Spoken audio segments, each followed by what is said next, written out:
જેલમાં રહીને કર્યા રામ નામના લેખન એ આ વિડીયોમાં આપણે જોઈશું. જય ખુખારમાં મેલડી. અને મને એને એક નવું જીવન આપ્યું અને અંદર રામ માતા રામમાળીની ચોપડીઓ અંદર આવી અનેક પરિચયો થયા અને અનેક પ્રવચનો પણ સાંભળ્યા છે માતાના અને અનેક વાર મેં વિડીયો ત્યાં આગળ પ્રસારિત કરી અને મને નવું જીવનદાન એક આ જ રીતે મળ્યું. અને આ છેલ્લે હું છેલ્લા બે મહિનાથી બહાર છું. પોલીસ પણ મારા પાછળ ઘણીવાર પૂછવા કે તમે સજામાંથી મુક્ત થઈ ગયા, કઈ રીતે થયા, શું થયું, એની માહિતી રોજે રોજ એ લોકો મારી જોડે માગવા માટે પણ આવું છે. અને છેલ્લી મારી 2 મહિનાની સજા બાકી હતી. રાજસ્થાન પોલીસ પણ લઈ ગયેલી અને રાજસ્થાન પોલીસમાં માળી માતાને મેં અનેકવાર કગર્યો. હું આશું તે ત્યાંથી જેલર પોતે મને ઘરે મૂકવા આવેલો રાજસમંદથી, રાજસ્થાન જેલમાંથી. અને આજ માને મને આખું નવું જીવનદાન આપ્યું કે જે 23 વર્ષની સજા હતી એમાં મને કોઈ જીવવાની આશા નથી. મારો ઘર પરિવાર, ખેતી, ઘર બાર બધું વિછડી ગયેલું હતું. આમ છતાં બ્રાહ્મણ છતાં મને એક નવી જિંદગી આપી કે જે ખૂંખાલ મેળીના હું જિંદગી પર મારે ચામડીના અંતર આત્માથી એ કરું છતાં મારા માટે એ છે. અને જેલની અંદરથી મેં અરજીઓ અનેકવાર કરી, અનેકવાર પત્રો લખ્યા. જે હાઈકોર્ટ માનતો હતો જે મેલડી માતાનો, અને હાઈકોર્ટની અંદર જે સ્વીકારીને પણ મેલડી માતાએ મારી અરજી સ્વીકાર કરી અને મને એક નવું જીવનદાન મારી મેલડી માતાએ આપ્યું છે. કઈ જેલમાં હતા તમે? અમદાવાદ સેન્ટ્રલ જેલની અંદર હતો. આ રામ નામની ચોપડીઓ અંદર આવી ખૂંખાર મેલડી માની. બરોબર. એટલે અહીંથી ત્યાં જેલમાં જેલની અંદર. અને એના પછી બારેજા ગામના મનીષભાઈ, એમના જોડે મારા પરિચય બારેજા ગામના. પછી એમના જોડે મારા વાતચીત થઈ. પછી એમને કીધું કે તમે માતાનું નામ ચાલુ રાખો અને તમને માતાજી 100% લઈ જશે. અને છેલ્લે કોર્ટ પણ છૂટી ગઈ હતી મારી જોડે. મેં અંદરથી જે મેલડીમાની ચોપડી ઉપર જે મોબાઈલ નંબર આવ્યા ત્યાંથી મેં એનો કોન્ટેક કર્યો અહીંયા સેવકોનો. કુભાઈ બે સેવકના અહીંયા કોન્ટેક કર્યા. પછી એમને કીધું કે જે તમારી કાર્યવાહી ચાલુ કરો, માતાજી તમારી શ્રદ્ધા જરૂર પૂરી કરશે. સેન્ટ્રલ જેલમાં રહી રામ નામ જાપ કર્યા. હા. અને એમાં તમારે કઈ સજા થઈ હતી? આજીવન કેદની સજા હતી. આજીવન કેદની સજા. એટલે એમાં છૂટવાના કોઈ ચાન્સ જ નતા મારા. બરોબર. પણ તો બી અત્યારે તમે છૂટી ગયા. કાયમ માટે મને નવું જીવનદાન આપ્યું છે એક માતા. બરોબર. ને એમાં રામ નામની બુક તમે લખતા જ રહ્યા? હા, લખતો હતો. એમાં ઘણી લખી મેં. રામ નામની જે અહીંયાથી મારા આ અનેક વાર ત્યાં મોકલવામાં આવી સેન્ટ્રલ બારેજા ધામથી સેન્ટ્રલ જેલમાં મોકલવામાં આવે છે. હા, બારેજા ગામથી લખવા માટે. અને ત્યાં પાકા કામના કેદી ને કાચા કામના કેદી આજે પણ લખ્યું છે એ લોકો. કેટલા કેદીઓ ત્યાં કેટલી રોજ દર વખત બુકો જાય છે ત્યાં? ત્યાં આગળ 3 થી 4 હજાર બુકો ઉપર આવે છે અમારે. આ રામ નામની બુકની સેવા મારા દુનિયાને બતાવું નથી, પણ છતાંય આજે એ આયા છે એટલે હું કહીશ કે આ રામ નામની બુકની જે સેવા થાય છે મારા ધામમાંથી, જે વિતરણ થાય છે બુકનું, આ ચોપડીનું, રામ નામ લેખનનું, એ મારા ધામમાંથી તો મારા ભાવિક ભક્તોને દર રવિવાર મળે છે. પણ મેલડી માતાએ, મેં રોમવારી મેલડીએ છેક સેન્ટ્રલ જેલ સુધી અંદર કેદીમાં લખવા માટે મેલડીએ મોકલ્યું અંદર. કેટલી વખત ચોપડી અંદર આવી? કેટલી વારમાં છેલ્લા 7-8 મહિનાથી રેગ્યુલર ચોપડીઓ આવે છે. રેગ્યુલર આવે છે. કેટલા કેદીઓ અંદર રામ નામ લખે છે? ત્યાં આગળ લગભગ 2-3-4 કેદી અંદર લખે છે કાયમ માટે. કેટલા કેદીઓ? 3 થી 4 હજાર કેદી અંદર લખે. 3 થી 4 હજાર કેદીઓ રામ નામ લખે છે સેન્ટ્રલ જેલની અંદર.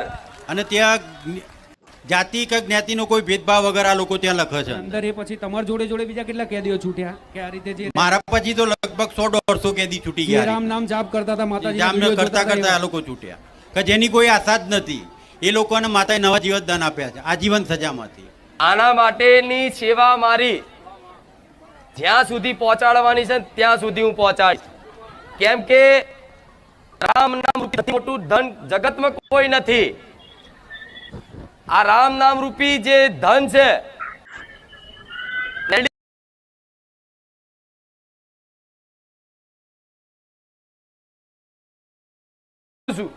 અને જેણે આ રામ નામ રૂપી ધનને કદાચ હાચવી રાખ્યું ને, જેમ પોતાનું એક ધન હાચવતા હોય, પૈસા હાચવતા હોય, એવી રીતે આ રામ નામ રૂપી ધનને જેણે હાચવી અને એક એક અક્ષરથી લખી અને કદાચ મને અર્પણ કર્યા ને, એની પેઢી કદાચ જો આનંદમય, ભક્તિમય અને સુખમય ના કરી દો, પેઢી ના તારી નાખો તો નહીં. ભલે ભગવાનનું વિધાન જો આચાર્ય યોગ તમારા વિધિના લેખમાં જ લખો હોય. માં પણ તારી દયા થઈ અને બાકી કોઈ છૂટવાની આશા જ નથી મને. ઘણા પ્રયત્નો હાઈકોર્ટમાં કરે પણ હાઈકોર્ટે બી ના મંજૂર કરે. અંદરથી પત્ર લખતા બારેજા ધમ્મ કે ફલાણું શું નામ તમારું? હેમંત કુમાર મૃત પડ્યા. હું આટલા વર્ષથી માડી આ સજા કાપું છું આટલા વર્ષ આ જેલમાં, મારી કૃપા કરજો. તો મારી ચોપડીઓ જે ટાઈમે અંદર જઈ ત્યારે એમનો વિશ્વાસ આવ્યો કે ચોપડી મારી મેલડી આ અંદર. અહીં માં હાજર છે, આજે બી હાજર છે. અને ચોપડીની તો વાત જુદી છે. દરેક કેદીઓએ મારો પ્રસાદ ખાધો. ખરો માં પ્રસાદ તો એટલો વેચેલો પણ ખૂટ્યો નહોતું, પણ ઉપરથી વધેલો કે જે સાહેબોના ઘરે જતા પણ વધેલો. કેટલા માણસની ને કઈ રીતે પ્રસાદી થઈ હતી? હા, 5,500 કાચા પાકા 5,500 કેદી ટોટલ. કેટલા સમય પહેલા?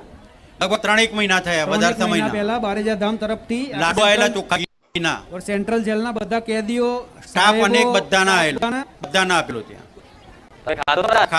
પ્રતાપે અહીંયા આવ્યું, પ્રસાદીના પ્રતાપે જ અહીંયા. વિચારો કે અંદર જે બેઠેલા કેદીઓ છે, અંદર જેલમાં રહેલા કેદીઓ છે, જો એ કેદીઓ પ્રત્યેની દયા ભાવના રાખવા વાળી મેલડી કેવી હોય કે જે મારા ધામમાં નહીં આયા, જે કોઈ જેણે મને નમન નહીં કર્યા, જે નથી માનતા એનું તે મંગલ વિચારવા વાળી હું મેલડી રોમ વાળી મેલડી છું. અને આ બાબત એમાં અનેક શ્રદ્ધાઓ રાખી પણ કોઈ ના ફળી, પણ આ શ્રદ્ધા મન ફળેલી. ઘણી વાર રજા ઉપર આવતો આ જગ્યાએ આજે પણ કોઈ નહીં, પણ આ એક જ વર્ષની અંદર મારો નિકાલ થઈ ગયો માં. કશું કોઈ જાતની વિધિ કર્યા વગર માં કગણની અંદર બુવાડા લગભગ 25 થી 30 લાખ રૂપિયા બગ્યા, જમીન ગઈ, ઘર ગયું, બધું ગયું. 30 લાખ રૂપિયા. પણ માતાજીની દયાથી આજે વર્ષની અંદર 2-3 મહિનામાં બધી રીતે છે આજે. ભલે પણ હવે એક જીવનદાન નવું મળ્યું હોય, મળ્યું તો આ જીવન હવે દેવી શક્તિને ભક્તિમાં સમર્પિત કરી દો, રોમ નામના નામમાં સમર્પિત કરી દો. નામમાં સમર્પિત કરી એટલું જ હું અહીં આવ્યો નહીં થાય, આ બની મને જગા જ ના મળશે.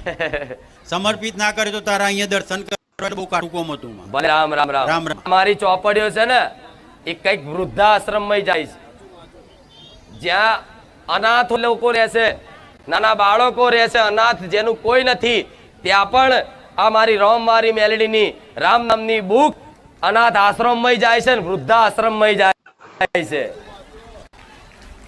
તો મને શું મળતું હશે આમ? પણ ના, કોક રામ લખે હું રાજી થઉં છું. તમે રામનું નામ લો ને હું રાજીમાં. જેમ કે રામ નામમાં તમારું જેટલું કલ્યાણ થવાનું હોય તો મારા જેવી રોમારી મેલડી પણ તમે 5 વખત 1000 વખત રામનું નામ લઈ લો, એટલી રાજી થઈ જાઉં. મને વિશ્વાસ છે, મને ખબર છે કે 1000 વખત રામનું નામ લીધું છે ને, પણ એનો અંગલ પાક્કું છે, એનો ઉદ્ધાર હવે પાક્કો જ છે, એટલે હું મેલડી રાજી થતી હોય. અને મારા જેવી માતા તમે સુખી રહો એમાં રાજી રે, એમાં પ્રસન્ન રે. નથી. મારો એક છેલ્લો એક જ પ્રશ્ન છે કે મારા ઘરની અંદર માણસો જતા રહ્યા, છેલ્લો જવાબ મળી ગયો તમને. થોડી મહેનત કરો.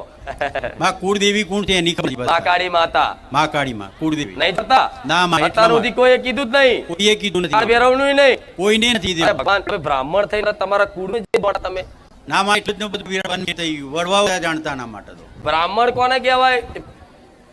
પરંપરા જાળવી રાખવી પડે. કોઈ પણ તમારું કુળ જે છે એનું તમને ગોત્ર ખબર હોવી જોઈએ, બાપ દાદા નામ હોવા જોઈએ, કુળદેવી ખબર હોવી જોઈએ, ક્યાંથી વડવાઓ આયા હતા એ ખબર હોવી જોઈએ.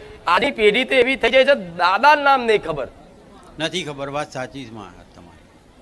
પણ થોડી તે તો દેવી શક્તિની કૃપા બની રહે. પણ જાઓ, તમને મહાકાળી માં આપી તમારી કુળદેવી માં જરૂર માં જોડે કાળ ભૈરવ મહારાજ. હા માં એ ઘરની બહાર શું કરવું, વ્યવહાર શું આવું, નિવેદન કાળ ભૈરવ ને સેવકો લખ્યાલ છે. જાઓ, આમ તો કોઈ નથી આવડી વચ્ચે, પણ તમે આટલા વર્ષથી બંધ મર્યા મુક્ત ત્યાં હું પ્રસન્ન છું. તમે કહી દીધું હાજર રજે માન છે ને હું ઇન્ડિયન આર્મી થી છું.